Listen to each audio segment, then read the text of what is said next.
हाँ जी दोस्तों, तो कैसे हैं आप लोग। आई होप आप अच्छे होगे और अपनी तैयारी अच्छे से कर रहे होगे।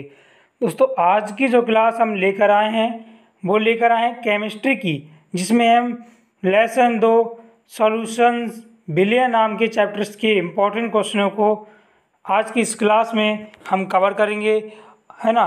तो क्लास को स्टार्ट करने से पहले अगर आप हमारे चैनल पर न्यू हो तो सब्सक्राइब कर लीजिए और साथ ही बेल आइकन को दबा दीजिए, जिससे आने वाली सभी वीडियो की नोटिफिकेशन सबसे पहले आप लोगों तक पहुंच सके। ठीक है, तो क्लास को करते हैं स्टार्ट कुछ ज़बरदस्त लाइनों के साथ। खोल दे पंख मेरे कहता है परिंदा, खोल दे पंख मेरे कहता है परिंदा, अभी और उड़ान बाकी है, अभी और उड़ान बाकी है, जमी नहीं है मंजिल मेरी, जमी नहीं है मंजिल मेरी, अभी पूरा आसमान बाकी है, अभी पूरा आसमान बाकी है। ठीक है, तो क्लास को करते हैं स्टार्ट इन्हीं लाइनों के साथ। जी, यहाँ पर हम कुछ इम्पोर्टेंट क्वेश्चंस और थ्योरी लेकर आए हैं जो मोस्ट इम्पोर्टेंट है। दो या दो से अधिक पदार्थों का वह मिश्रण जिसके घटक पदार्थों की सापेक्ष समामात्राएं एक सीमा में परिवर्तित की जा सकती हैं विलयन कहलाता है। कई बार ये क्वेश्चन आया हुआ है कि विलयन किसे कहते हैं। तो दो या दो से अधिक पदार्थों का वह मिश्रण जिसमें घटक पदार्थों की सापेक्ष मात्राएं एक सीमा में परिवर्तित की जा सकती हैं, उसको विलयन कहते हैं। क्या कहते हैं उसको? विलयन। डेफिनेशन को याद कर लीजिएगा। ठीक है, अगला क्वेश्चन इसी से क्या बन सकता है वो हमें बताने वाले हैं। देखिए, विलयन में उपस्थित उस घटक को विलायक कहा जाता है जिसकी भौतिक अवस्था विलयन की भौतिक अवस्था के समान हो तथा जो अधिक मात्रा में हो। कहने का तात्पर्य ये स्टूडेंट कि हम उसको विलायक कहेंगे जिसकी मात्रा ज़्यादा होगी। समझ में आ रहा है? ठीक है, विलयन में उचित दूसरे अन्य घटक को विलय कहा जाता है। जी, अगला, विलयन कितने प्रकार के होते हैं अब आगे हम ये डिस्कस करने जा रहे हैं। ठीक है, देखिए भाई, विलयन कितने प्रकार के होते हैं। विलयनों के प्रकार, विलयन को निम्नलिखित दो आधारों पर विभाजित किया जा सकता है। पहला है अवयवों की मात्रा के आधार पर। अवयवों की मात्रा के आधार पर विलयनों को निम्न प्रकार से हम वर्गीकृत कर सकते हैं। एग्जाम्पल के थ्रू अगर हम बताएं तो यहाँ पर आप देख पा रहे होंगे, पहला तनु और सांद्र विलयन।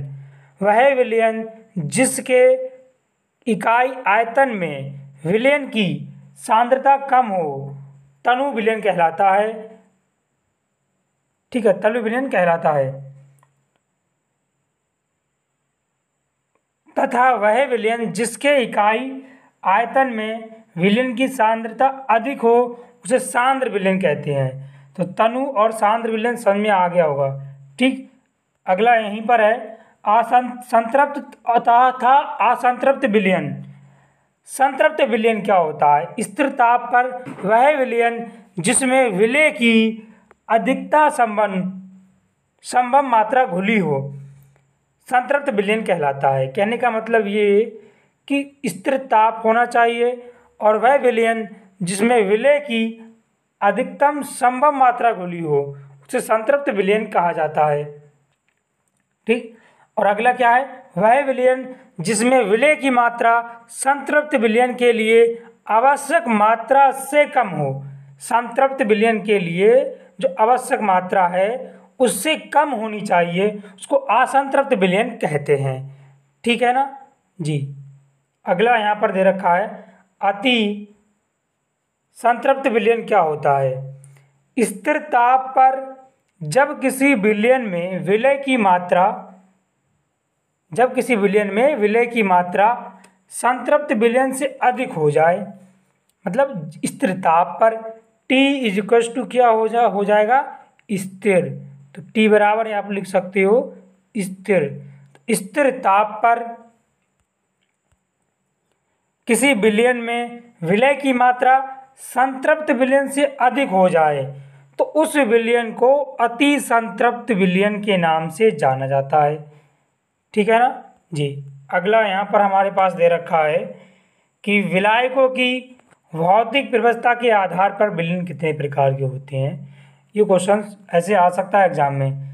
विलायकों की भौतिक व्यवस्था के आधार पर विलयनों को मुख्यतः निम्न 3 भागों में बांटा जा सकता है। पहला है गैसीय विलयन। तो गैसीय विलयन क्या होता है यहाँ पर हम समझेंगे, बारी बारी के सारे क्वेश्चन यहाँ पर हम समझेंगे।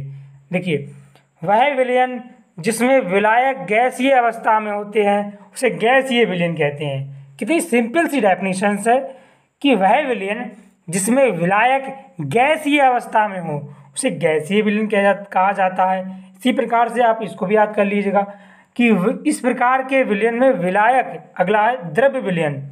इस प्रकार के विलयन में विलायक पदार्थ द्रव अवस्था में होता है। जैसा कि क्वेश्चन दे रखा है कि द्रव्य विलयन क्या है, तो विलायक पदार्थ होगा वो कैसा होगा, द्रव अवस्था में होगा। जबकि विलेय पदार्थ द्रव, गैस, ठोस में से कोई भी हो सकता है। ठीक है ना। अगला है ठोस विलयन क्या होता है। यदि किसी ठोस, द्रव, गैस के कण आणविक या परमाणविक आकार में हो, आकार में एक दूसरे पदार्थ से अनियमित रूप से परिक्षिप्त हो जाते हों। कहने का मतलब ये कि उनके जो एक दूसरे से, उनके जो परमाणु अणु होते हैं एक दूसरे से अनियमित रूप से परिक्षिप्त हो जाएं, तो प्राप्त विलयन को हम ठोस विलयन कहते हैं। समझ में आया। इंपॉर्टेंट क्वेश्चन था इसीलिए मैं इसको बार बार बता रहा था। अगला, ये थ्योरी पार्ट कवर करा रहे हैं, है ना। इसका अगर पार्ट 2 आप लोगों को चाहिए तो चैनल को सब्सक्राइब कर लीजिएगा। अगली वीडियो हम इसकी पार्ट 2 पर लेकर आएंगे जिसमें हम इंपॉर्टेंट न्यूमेरिकल को डिस्कस करेंगे। इसी पार्ट के न्यूमेरिकल बहुत ज़्यादा इंपॉर्टेंट रहते हैं बोर्ड एग्जाम के लिए। ठीक है जी। अगला यहाँ पर है मोलरता क्या है। मोलरता से भी कई क्वेश्चंस बनते हैं बोर्ड एग्जाम में। किसी निश्चित ताप पर प्रति लीटर विलयन में घुलित विलय के पदार्थों की संख्या को, यानी कि निश्चित टेम्परेचर पर प्रति विलयन में घुलित पदार्थों के मोलों की संख्या को उस ताप पर उस विलयन की मोलरता कहते हैं। क्या कहते हैं, मोलरता की इकाई कई बार एग्जाम में आई है, इसको हमें याद करना है। मोलरता की इकाई मोल प्रति लीटर है। क्या है, मोल प्रति लीटर। इंपॉर्टेंट है ये। ठीक है। मोलरता बराबर फार्मूला क्या होता है, विलय के मोलों की संख्या बटे विलयन का आयतन लीटर में। तो विलय के मोलों की संख्या क्या होती है, ग्राम मात्रा बटे अणु भार, और आयतन लीटर में आपको पता होगा। इस प्रकार से आप मोलरता किसी भी पदार्थ की निकाल सकते हो जी। ये फार्मूला आप लोगों को याद करना है। इस बेस पर न्यूमेरिकल आते हैं। अगला वीडियो लेकर आऊँगा उसमें इस बेस पर न्यूमेरिकल कराऊँगा जी। अगला है मोललता। विलायक के 100 ग्राम, कहने का मतलब 1 किग्रा में घुलित विलय के मोलों की संख्या को उस विलयन की मोललता कहा जाता है। बच्चे सबसे ज़्यादा मोलरता और मोललता में कंफ्यूज होते हैं, तो इसलिए इस चीज़ को ध्यान से सीखना कि विलायक के 1 किलोमीटर में 1 किग्रा में घुलित विलय के मोलों की संख्या को विलयन की मोललता कहते हैं। उसे मोललता की इकाई मोल प्रति किग्रा, उसमें मोल प्रति लीटर था, इसमें मोल प्रति किग्रा है। ठीक है जी। तो मोललता बराबर फार्मूला क्या हो जाएगा, मोललता इज इक्वल टू मोलों की संख्या बटे विलायक का द्रव्यमान किसमें, किलोग्राम में, बराबर बोल सकते हो W ब्रैकेट में विलय के लिए हमने यूज किया है ना, M into W। Capital W को बोलते हैं किग्रा में जी। अगला है नॉर्मलता क्या होती है। अगला क्या है, नॉर्मलता। तो नॉर्मलता से भी कभी कभी क्वेश्चंस आ जाते हैं बोर्ड परीक्षाओं में। ठीक है। किसी निश्चित ताप पर विलयन के 1 लीटर में घुलित विलय के ग्राम तुल्यांकों की संख्या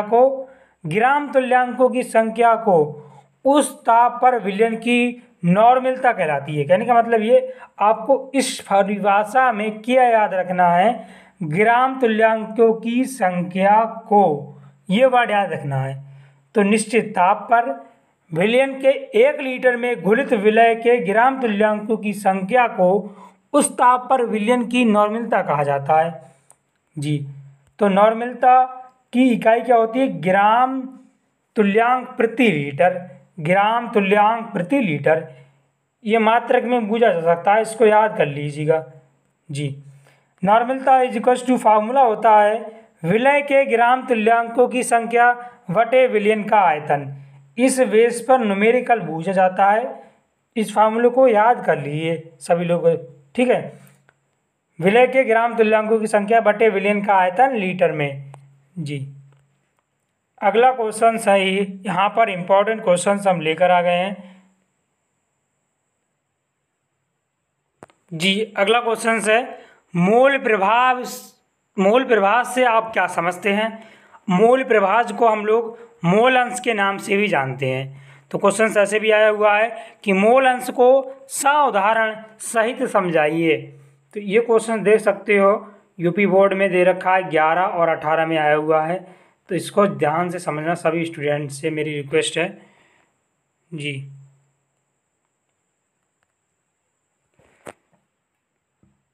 देखिए मैंने बताया आपको मोल प्रभाव क्या होता है, ध्यान सुन लीजिएगा इस चीज़ के लिए। विलयन में उपस्थित किसी पदार्थ के मोल एवं कुल मोलों की संख्या के अनुपात को, किसी भी पदार्थ के मोल हों एवं कुल मोलों की संख्या के अनुपात को मोल प्रभाव कहते हैं, मोल अंश कहते हैं। मतलब किसी विलयन में उपस्थित पदार्थ के मोलों की संख्या बटे कुल मोलों की संख्या के अनुपात को मोल प्रभाव के नाम से जाना जाता है, इसको मोल अंश भी कहते हैं। जी, इसकी डेफिनेशन क्या हो जाएगी? जी, इसकी डेफिनेशन हो जाएगी इसका फार्मूला हो जाएगा मोल प्रभाव बराबर विलय के मोल बटे विलयन के मोल, मतलब n/n+n। इस बेस पर न्यूमेरिकल आता है, इसको आप लोग याद कर लीजिएगा, ठीक है। अगला क्वेश्चन यहाँ पर दे रखा है। जी, 2 द्रवों A एवं B के क्वथनांक क्रमशः 145 डिग्री एवं 190 डिग्री सेल्सियस हैं। 80 डिग्री सेल्सियस पर कौन से द्रव का वाष्प दाब अधिक होगा? 2011 में क्वेश्चन आया हुआ है। तो कम क्वथनांक वाला द्रव अधिक वाष्पशील होगा, क्यों होगा?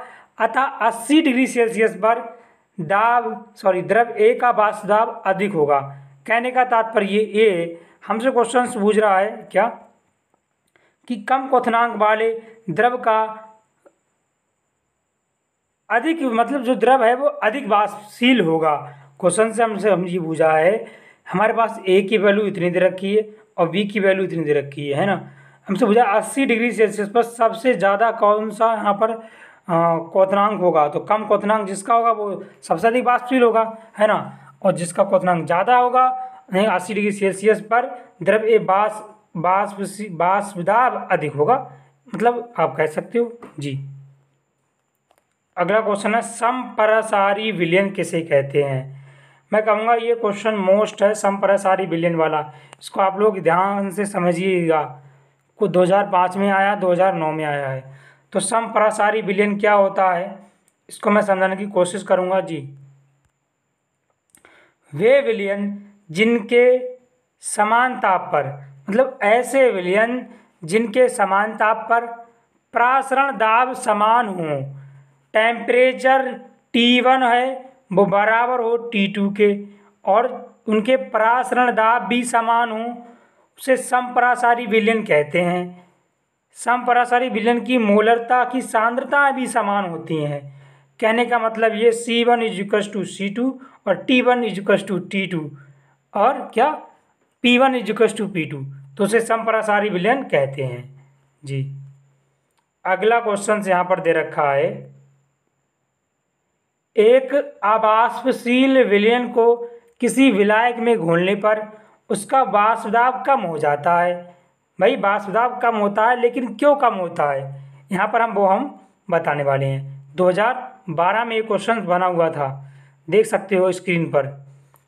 जब किसी विलायक में कोई आवासशील विलेय पदार्थ घोला जाता है, कोई विलायक चीज़ है उसमें आवासशील विलेय पदार्थ घोल दिया जाए तो क्या होगा, विलयन के पृष्ठ पर विलायक के अणु की संख्या कम हो जाती है, विलायक के अणु की संख्या कम हो जाती है, जिससे विलयन का वाष्पदाब कम हो जाता है। विलयन का वाष्पदाब कैसा हो जाएगा, लेस, कम हो जाता है। ठीक है, इसे वाष्पदाब का अवनमन कहते हैं। ये क्वेश्चन भी इम्पोर्टेंट है, वाष्पदाब का अवनमन किसे कहा जाता है।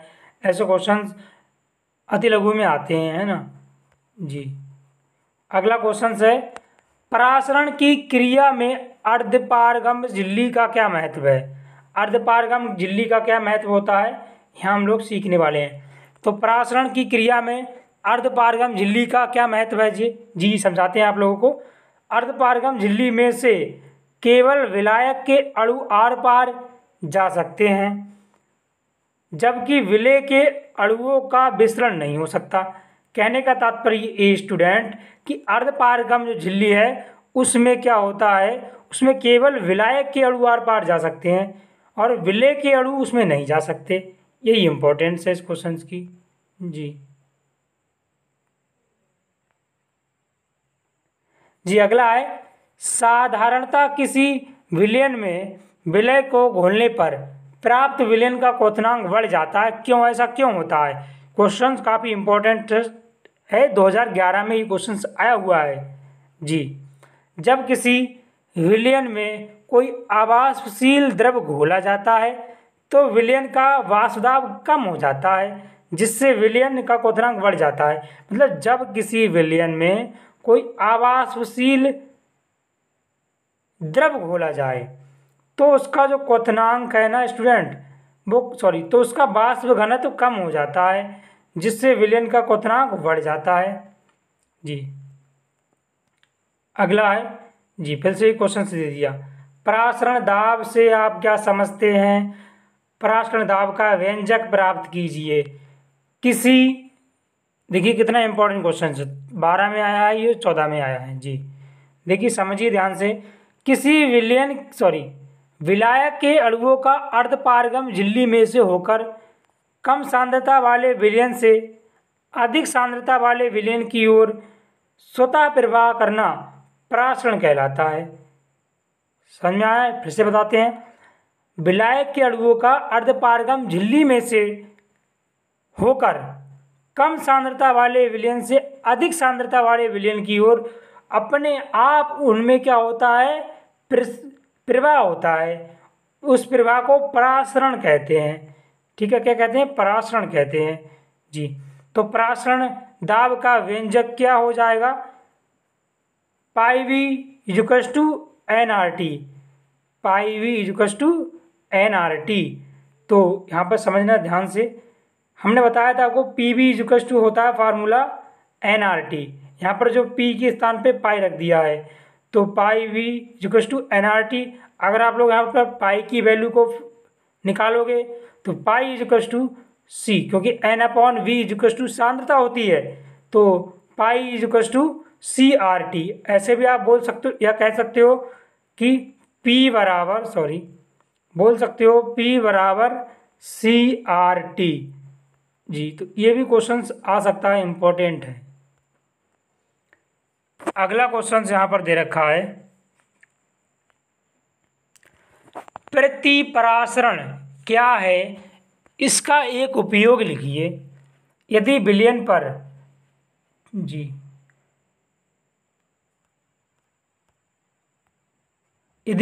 पर परासरण दाब से अधिक दाब लगा दिया जाए। कहने का मतलब ये स्टूडेंट, यदि कोई विलयन है, विलयन पर परासरण दाब से हम अधिक दाब लगा दें, तब विलायक के अणु अधिक सांद्रता वाले विलयन से कम सांद्रता वाले विलयन की ओर गति करने लगते हैं। जब वे गति करने लगते हैं, क्यों गति करते हैं, क्योंकि ये क्रिया परासरण के विपरीत है, इसीलिए इसे प्रतिपरासरण कहते हैं। इसका उपयोग घरेलू पेयजल को शोधन में किया जाता है ना। घरेलू जो पेयजल होता है उसको शोधन में इसका उपयोग किया जाता है जी। अगला यहाँ पर दे रखा है 0.1 सुक्रोज और 0.1 सोडियम क्लोराइड के विलयन से किसका परासरण दाब अधिक होगा और क्यों, कारण सहित इसको स्पष्ट कीजिएगा। क्वेश्चन 2007 और 16 में रिपीट हुआ है जी। तो ऐसा क्यों होता है हम यहाँ पर बताने वाले हैं आप लोगों को। देखिए, चूंकि परासरण दाब एक अणु संख्या गुण है जो विलयन में उपस्थित अणुओं की संख्या के समानुपाती होता है। NaCl को जब आप गर्म करोगे तो Na+Cl- में कन्वर्ट हो जाता है, ये आपको पता होगा। अगर आप सुक्रोज को गर्म करोगे तो सुक्रोज पर कोई आयन नहीं होता है, ग्लूकोज पर कोई आयन नहीं होता है, इसीलिए 0.1 मोल NaCl के जलीय विलयन का परासरण दाब अधिक होगा। समझ आ गया क्यों अधिक होगा जी। अगला क्वेश्चन यहाँ पर दे रखा है मोलल उन्नयन स्थिरांक किसे कहते हैं, किसी एक विलायक के लिए इसका मान स्थिर क्यों होता है।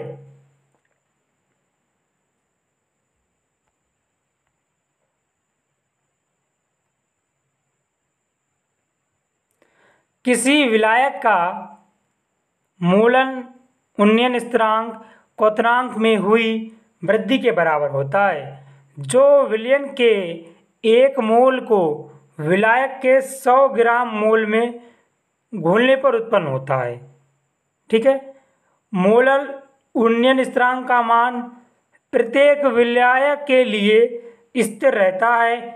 क्यों रहता है स्थिर, क्योंकि जब विलेय का मान 1 मोल में घोलते हैं, क्योंकि जब विलेय का 1 मोल विलायक में घोलते हैं, जब हमारे पास कोई विलेय है जिसको हम घोल रहे हैं उसको 1 मोल विलायक में घोलते हैं तो उससे प्राप्त अणुओं की संख्या सदैव स्थिर रहती है। क्या रहती है, स्थिर। अगला क्वेश्चन यहाँ दे रखा है, काफी मोस्ट इंपॉर्टेंट क्वेश्चन है, अंतर वाला क्वेश्चन।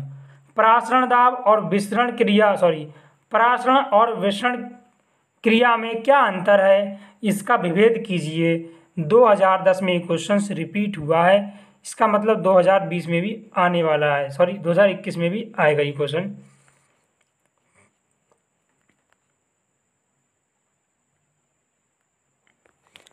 परासरण क्रिया, दूसरी तरफ हम लिख लेंगे विसरण क्रिया। तो परासरण क्रिया क्या होती है, परासरण में अर्धपारगम झिल्ली का होना अनिवार्य है। परासरण में अर्धपारगम झिल्ली का होना अनिवार्य होता है। और विसरण की अगर हम बात करें तो विसरण के लिए अर्धपारगम झिल्ली का होना भी अनिवार्य है।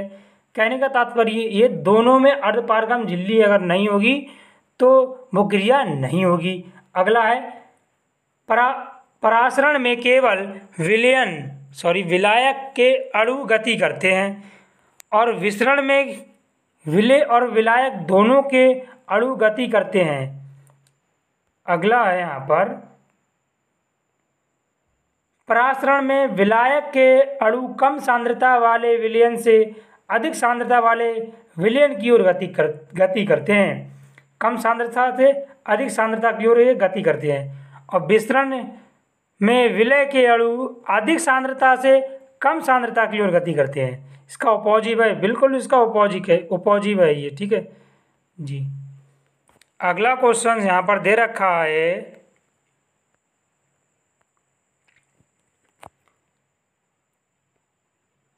विलयन की सांद्रता प्रदर्शित करने के लिए मोलरता पर मोललता को प्राथमिकता कब और क्यों दी जाती है।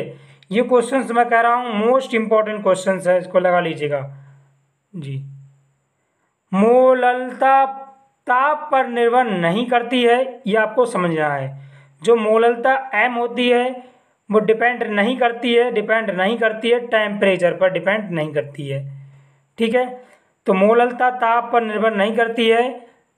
अतः जब हम विभिन्न ताप पर अभिक्रियाओं का अध्ययन करते हैं तो मोललता को प्राथमिकता दी जाती है।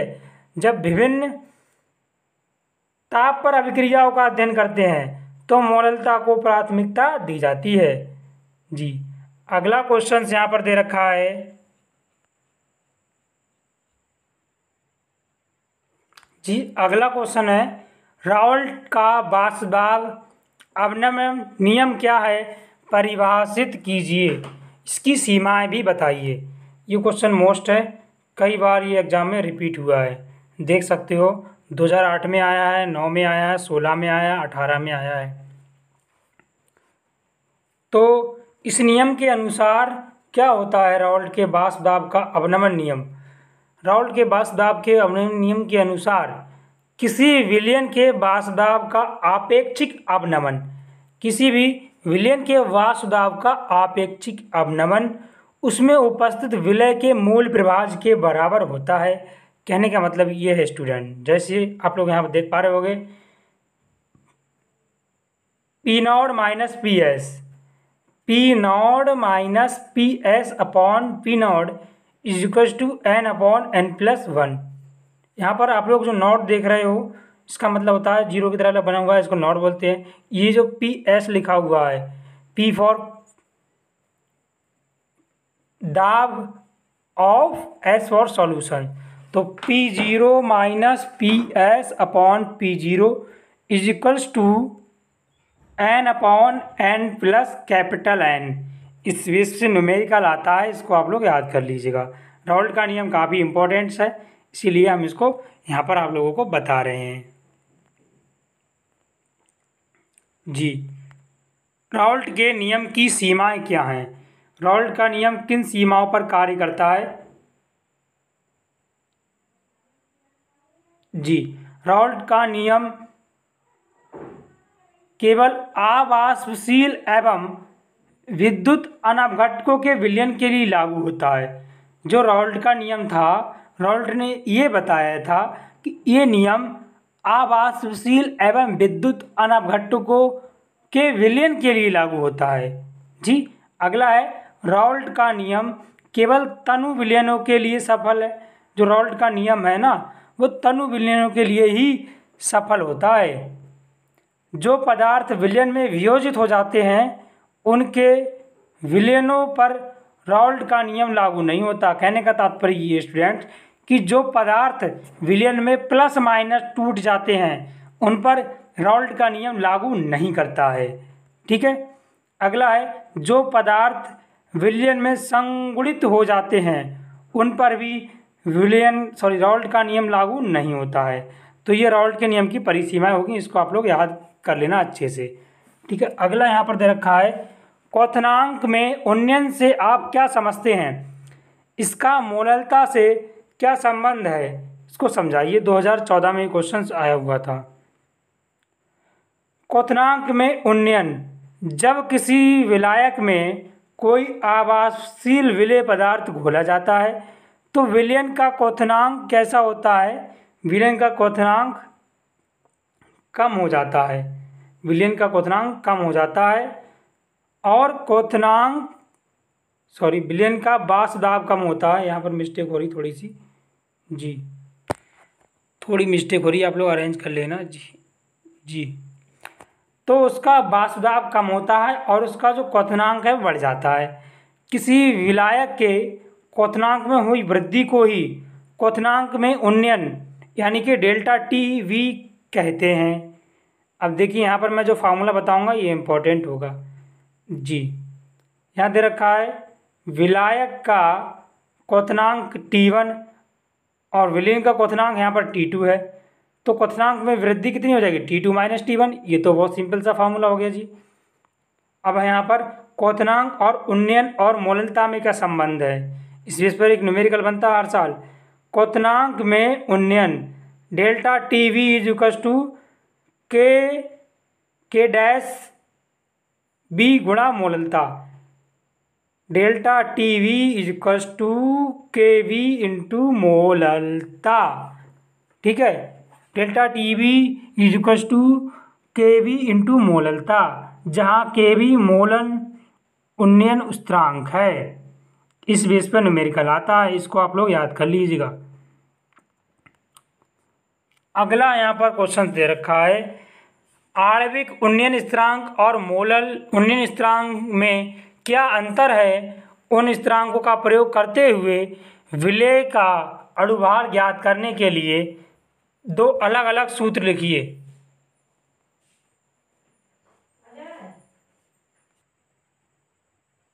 जी, आणविक उन्नयन स्थिरांक क्या होता है? 2006 और 14 में ये क्वेश्चन आया हुआ था। आइए इसको समझते हैं बड़ी बारीकी से। आणविक उन्नयन स्थिरांक क्या होता है? 100 ग्राम विलायक में, कोई 100 ग्राम का विलायक है, ठीक है, 100 ग्राम विलायक में किसी विलेय पदार्थ का 1 मोल घोलने पर, 100 ग्राम विलायक है जिसमें किसी विलेय पदार्थ का 1 मोल घोलने पर उसके क्वथनांक में होने वाली वृद्धि, उसके क्वथनांक में जो वृद्धि होती है 1 मोल घोलने पर, विलेय के पदार्थ का 1 मोल घोलने पर उसके क्वथनांक में जो वृद्धि होती है, उस वृद्धि को मोलर उन्नयन स्थिरांक कहते हैं, जिसे Kv से प्रेजेंटेंस करते हैं, Kv से रिप्रेजेंट करते हैं, दर्शाते हैं, जैसा आप लोग बोलो। तो विलेय का अणुभार का यहाँ पर हम फार्मूला निकाल लेंगे, m बराबर Kv गुणे 100 इंटू डब्लू बटे delta TV into capital W. इसकी ट्रिक आगे बताऊंगा, क्वेश्चन को देखते रहना, आगे इसी पार्ट में बताऊंगा इसकी ट्रिक क्या याद करने की। जी, अगला क्वेश्चन यहाँ पर दे रखा है जी, मोलल उन्नयन स्थिरांक क्या होता है? 100 ग्राम विलायक में किसी विलेय पदार्थ का 1 मोल डालने पर या घोलने पर उसके क्वथनांक में होने वाली वृद्धि मोलल उन्नयन स्थिरांक कहलाती है। इसे K' से रिप्रेजेंट करते हैं। क्यों करते हैं रिप्रेजेंट, वो भी यहाँ पर सीख लीजिएगा, क्योंकि हमारे पास हमने ऑलरेडी Kv तो हमने मान लिया है, अब उन्नयन स्थिरांक है ना, इसी प्रकार से तो इसे डैश मानना पड़ेगा हम लोगों को, ठीक है। तो विलेय का अणुभार बराबर m बराबर बोल सकते हो डेल्टा Kv गुणा W गुणे 1000 बटे के डेल्टा टीवी गुणे कैपिटल W। इस बेस पर न्यूमेरिकल बनता है, आप लोग इसको याद कर लीजिएगा, ठीक है। अगला क्वेश्चन यहाँ दे रखा है, क्या होता है जब रक्त कोशिकाएं शुद्ध जल में रखी जाती हैं?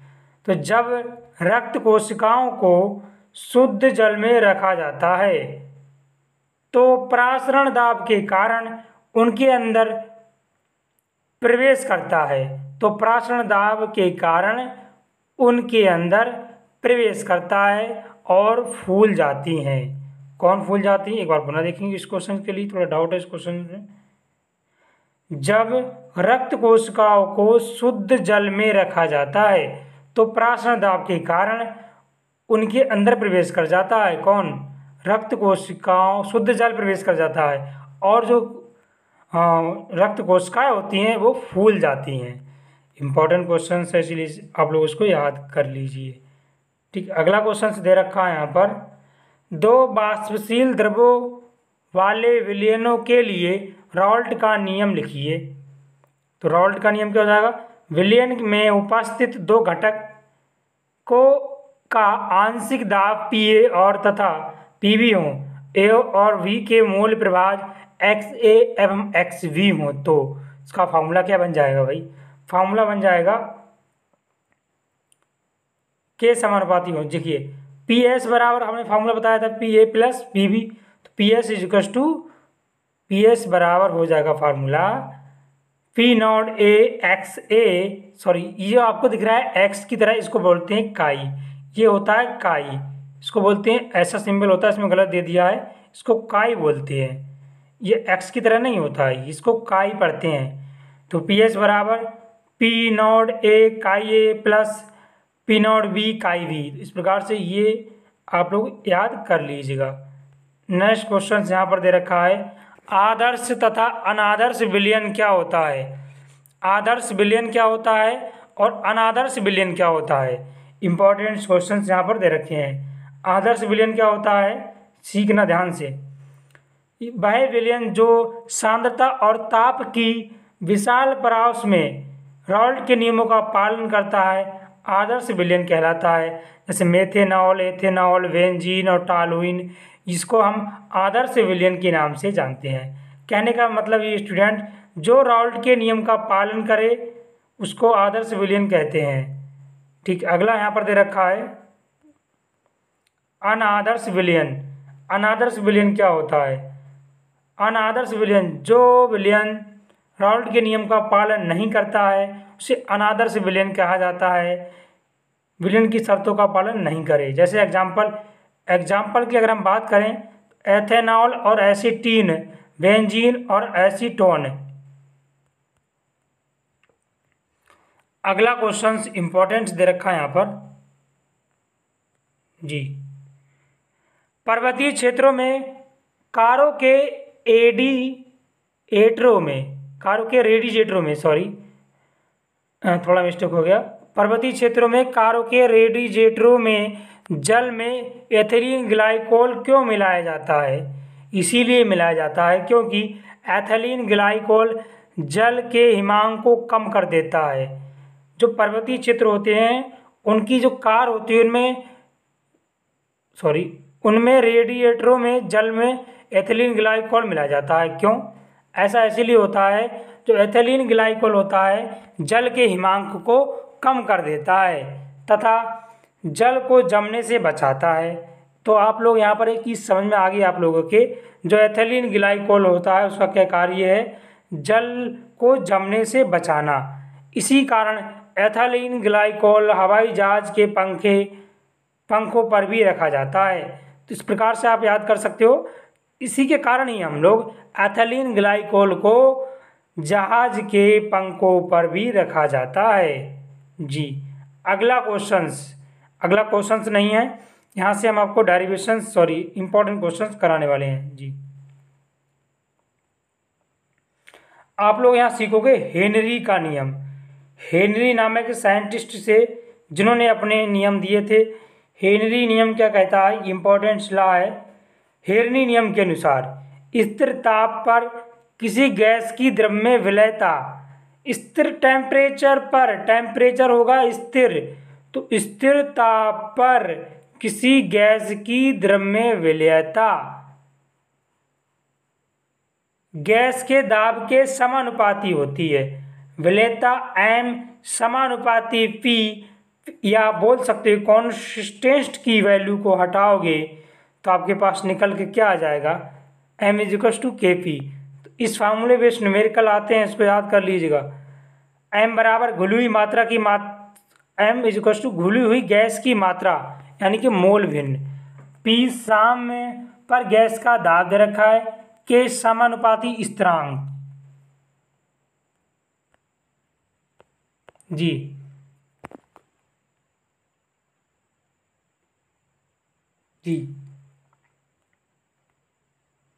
अगला है ठोस विलयन। तो ठोस विलयन क्या होता है, दो या दो से अधिक ठोसों के समांगी मिश्रण को ठोस विलयन कहते हैं। ये निम्नलिखित दो प्रकार के होते हैं। प्रतिस्थायी ठोस विलयन, यदि किसी ठोस पदार्थ के क्रिस्टल जालक में अवयवी कणों का प्रतिस्थापन समान आकार के अन्य किसी ठोस पदार्थ के अवयवी कणों से होता है तो प्राप्त विलयन प्रतिस्थापन ठोस विलयन कहलाता है। ठीक है ना। अगला है अंतराकाशीय ठोस विलयन। यदि किसी ठोस के क्रिस्टल जालक के अंतराकाश अथवा रिक्तकाओं में किसी अन्य पदार्थ के अवयवी कण आ जाते हैं तो उसको हम अंतराकाशीय ठोस कहते हैं। ठीक है ना। अगला क्वेश्चन यहाँ पर क्या दे रखा है, वाष्प दाब में आपेक्षिक अवनमन। तो वाष्प दाब में आपेक्षिक अवनमन क्या होता है, इसको मैंने बता दिया है, लेकिन फिर भी बताना चाहूँगा, इम्पोर्टेंट है इसीलिए बता रहा हूँ मैं इसको। किसी विलायक के बाष्प दाब में अवनमन तथा शुद्ध विलायक के बाष्प दाब के अनुपात को बाष्प दाब का आपेक्षिक अवनमन कहते हैं। तराउल्ट के नियमानुसार अवाष्पशील विलय पदार्थों के विलयन के लिए वाष्प दाब का आपेक्षिक अवनमन विलय के मूल प्रवाह काई विलय के बराबर होता है। कहने का मतलब ये P0 minus PS upon P0 बराबर एक्स सॉरी इसको बोलते हैं काई विलय। तो ये काई है, काई को बोलते हैं n/n plus sorry capital N plus n। इस बेस पे फॉर्मूले आते हैं, मैंने बता दिया, न्यूमेरिकल आते हैं, इसको याद कर लीजिएगा। फटाफट से आगे बढ़ते हैं जी।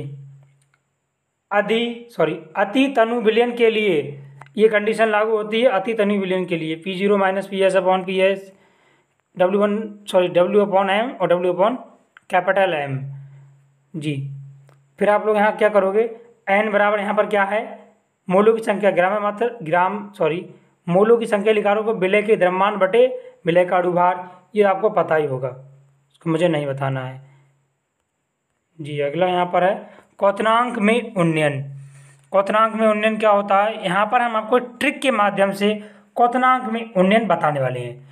तो मैंने आपको अभी थोड़ी देर पहले बताया था, मैं ट्रिक के माध्यम से इस क्वेश्चन को हल कराऊंगा। तो वो यहाँ पर क्वेश्चन आ गया है, किसी शुद्ध विलायक में अवाष्पशील विलय के घोलने पर विलयन का वाष्प कम हो जाता है, जिसके कारण विलयन का क्वथनांक बढ़ जाता है।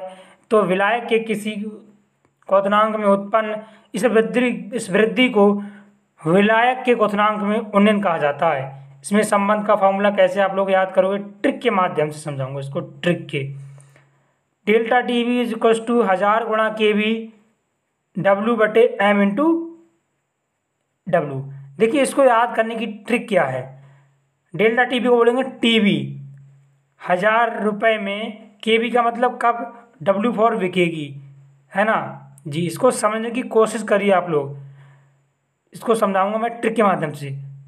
टीवी 1000 रुपये में कब बिकेगी मेरी वाइफ, इसको ट्रिक के माध्यम से याद कर लीजिएगा।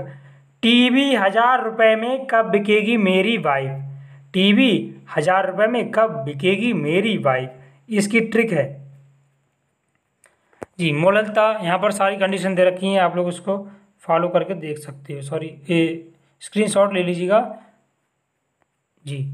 तो W बराबर क्या हो जाएगा, W बराबर विलयन की मात्रा, M बराबर विलय का अणुभार। अगला क्वेश्चन यहाँ दे रखा है, मोलन उन्नयन स्थिरांक की गणना यहाँ पर दे रखी है जी।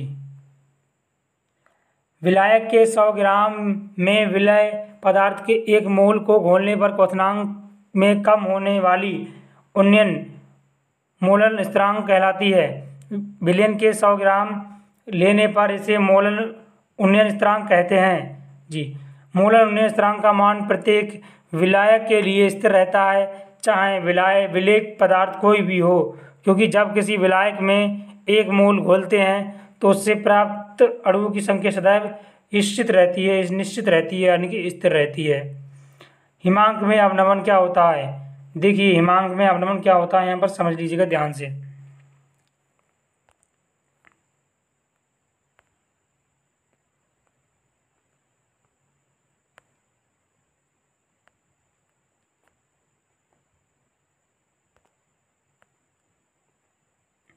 जी, हिमांक पर पदार्थ के द्रव तथा ठोस स्वरूपों के वाष्प दाब समान होते हैं।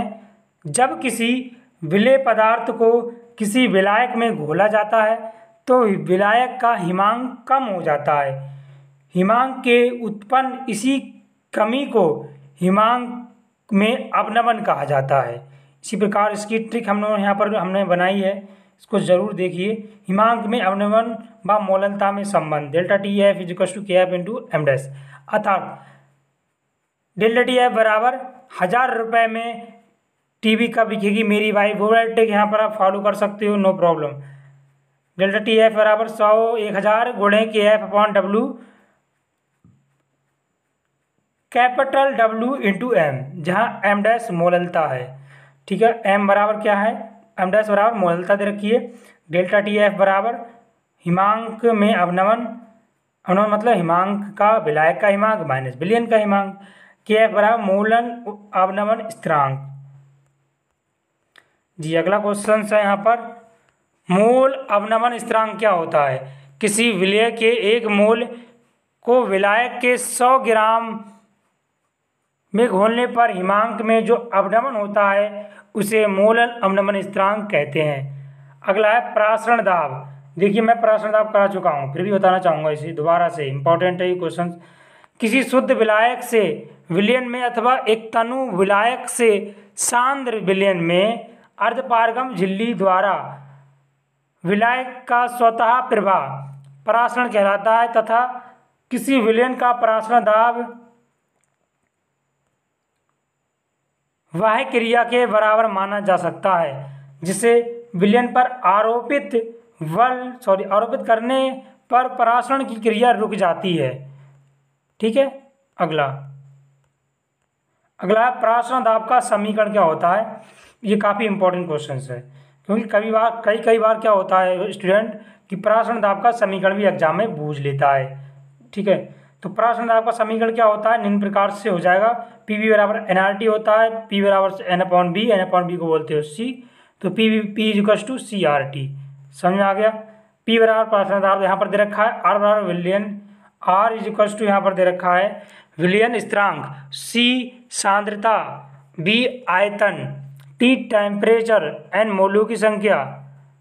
जी अगला है समपरासारी विलयन। मैं फिर से बता रहा हूँ इसके बारे में, काफ़ी इंपॉर्टेंट क्वेश्चन था इसीलिए मैंने बताया। जिन विलयनों के प्रासरण दाब समान होते हैं समपरासारी विलयन कहलाते हैं। ये इसका फॉर्मूला हो जाएगा। जी बता चुका हूँ इस क्वेश्चन के लिए, आगे मैंने बताया, देख सकते हो। अगला क्वेश्चन, ये एनसीईआरटी एग्जाम्पलर का क्वेश्चन है। देखिए एनसीईआरटी एग्जाम्पलर के क्वेश्चंस भी काफ़ी इंपॉर्टेंट हो जाते हैं बोर्ड एग्जाम की दृष्टि से। पहाड़ी स्थानों पर बर्फ से घिरी सड़क पर बर्फ साफ करने के लिए नमक का छिड़काव सहायक क्यों होता है? एनसीईआरटी एग्जाम्पलर का क्वेश्चन है। बर्फ से घिरी सड़कों पर जब नमक का छिड़काव किया जाता है तो बर्फ सतह से पिघलना प्रारंभ कर देती है। क्यों करती है पिघलना प्रारंभ, वो यहाँ सीखेंगे। क्योंकि नमक के योग के कारण जल के हिमांक में अवनमन होता है। क्योंकि जब हम नमक को योग के कारण ही जल के हिमांक में अवनमन होता है, जिससे सड़कों को साफ करने में कुछ हेल्प मिलती है, कुछ सहायता मिलती है। अगला क्वेश्चन, परासरणी गुणांक क्या होता है? परासरणी गुणांक क्या होता है, इससे क्या समझते हो? इंपॉर्टेंट क्वेश्चन से 2018 में आया हुआ है। परासरणी गुणांक से तात्पर्य विलायक का राउल्ट के नियमानुसार आदर्श विलयन के प्रति व्यवहार करना होता है। इसे परासरण गुणांक मोलता पर निर्भर करता है। अगला क्वेश्चन है, जलीय जीव गर्म जल की अपेक्षा ठंडे जल में अधिक सहज क्यों होते हैं? भाई ये क्वेश्चन इंपॉर्टेंट रहा हमारे लिए, एनसीईआरटी का एग्जाम्पलर का क्वेश्चन है। तो जल में ऑक्सीजन की विलयता ताप में कमी बढ़ाती है। जल में जो ऑक्सीजन की विलयता होती है वो टेम्परेचर में क्या कर देती है? कमी को बढ़ा देती है। अतः निम्न ताप पर अधिक ऑक्सीजन उपस्थिति के कारण जलीय जीव ठंडे जल में अधिक सहज होते हैं। ठीक है, ये क्वेश्चन एनसीईआरटी एग्जाम्पलर का क्वेश्चन है। जी अगला क्वेश्चन यहाँ पर दे रखा है, ये दीर्घ उत्तरीय प्रश्न है। वर्कले हार्टले की विधि क्या है? तो यहाँ पर हम लोग सीखेंगे वर्कले हार्टले विधि द्वारा किसी तनु विलयन के परासरण दाब का प्रयोगात्मक निर्धारण कैसे किया जाता है, सचित्र वर्णन कीजिए। ये क्वेश्चन अगर आएगा तो 5 नंबर में आएगा। ये क्वेश्चन अगर आएगा ना तो हम बता रहे हैं आपको, ये क्वेश्चन 5 नंबर में आएगा। ठीक है ना, तो 5 नंबर का ये इंपॉर्टेंट क्वेश्चन है, इसीलिए आप लोग इस वाले क्वेश्चन को जरूर से ज़रूर 2-3 बार प्रैक्टिस कर लीजिएगा। ठीक है जी।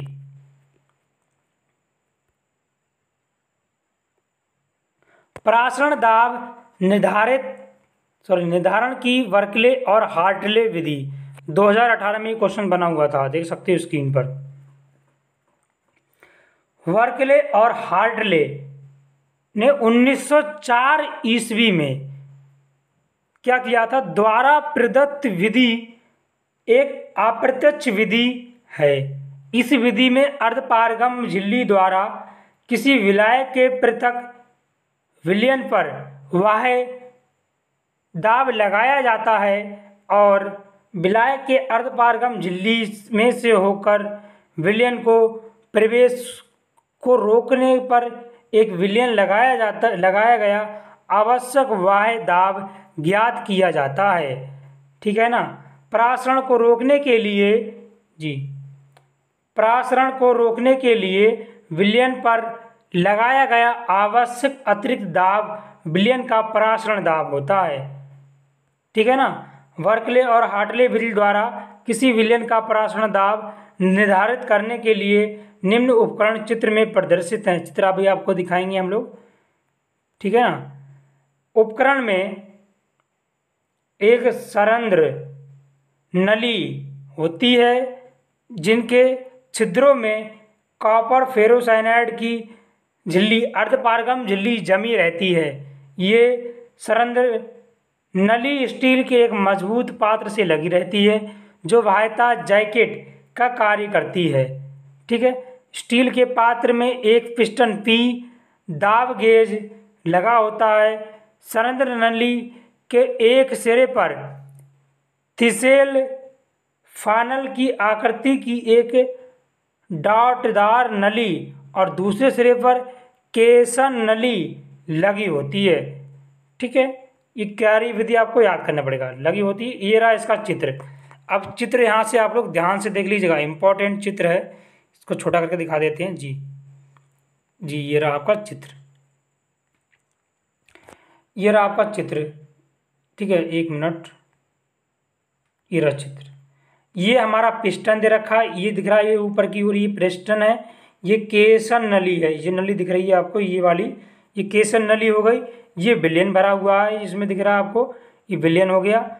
और यहाँ पर जो नली है ये इसको सरंध्र नली कहते हैं। ये जो पात्र है, पूरा पात्र ये स्टील का पात्र है ना। ये अर्धपारगम झिल्ली है। ये क्या दिख रहा है, ये सामने दिख रहा है आपको, ये स्टॉप कोक है, स्टॉप कोक। तो ये चित्र इम्पोर्टेंट है, इसको आप 2-3 बार प्रैक्टिस कर लेना अच्छे से। ठीक है जी। अब हम इसको आगे बताते हैं जी। वर्कले और हार्टले उपकरण ये हो गए। चित्र में हमने वर्कले एवं हार्टले उपकरण बताए। ठीक है ना।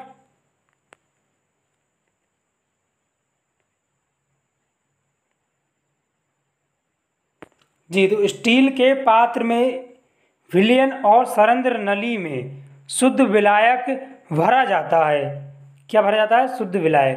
तो स्टूडेंट, अगर आप हमारे चैनल पर न्यू हो, अगर आपने अभी तक हमारे चैनल को सब्सक्राइब नहीं किया है तो सब्सक्राइब कर लीजिएगा और साथ ही बेल आइकन को दबा दीजिएगा, जिससे आने वाली सभी वीडियो की नोटिफिकेशन मिलती रहे। और दोस्तों, ये जो वीडियो है, अगर आपने केमिस्ट्री का पार्ट 1 नहीं देखा है और केमिस्ट्री का जो पहला लेसन है ठोस अवस्था, वो अगर आपने नहीं देखा है तो उसका लिंक मैं डिस्क्रिप्शन में दे दूंगा। अगर आप लोग डिस्क्रिप्शन नहीं जानते हो तो वीडियो में मैं आई बटन पर उस वीडियो का लिंक आई बटन पर वीडियो मिल जाएगी आप लोगों को, वहाँ से आप लोग देख सकते हो उन वीडियोस को। ठीक है ना। तो प्लीज़ सब्सक्राइब कर लीजिएगा दोस्तों, अगर नहीं हो तो। ठीक है। और वीडियो पसंद आए तो वीडियो को लाइक ज़रूर कीजिए, लाइक करिए और हमें कमेंट करके ज़रूर बताइए वीडियो कैसा लगा। अगर आप लोग पढ़ना चाहते हो हमारे साथ तो मुझे सपोर्ट कीजिए। ठीक है जी। खाते हम लोग परासरण के कारण जैसे ही अर्धपारगम झिल्ली में से होकर विलयन प्रवेश करता है, केसन नली में विलायक का तल नीचे की ओर गिरने लगता है। केसन नली में विलयन के तल की अपनी प्रारंभिक स्थिति रखने के लिए, अर्थात विलायक का अर्धपारगम झिल्ली में से होकर विलयन का प्रवेश चलता रहता है। तो इसी प्रकार से ये जो वर्कले हार की विधि है, इस प्रकार से ये विधि कार्य करती रहती है। तो दोस्तों, कैसा लगा हमारा ये आज का क्लास, कमेंट बॉक्स में ज़रूर बताइए। और ऐसे ही इंटरेस्टिंग और एजुकेशन से रिलेटेड वीडियोस को देखने के लिए आप हमारे चैनल को सब्सक्राइब कर लीजिएगा। ठीक है, thanks for watching my video friends. ठीक है।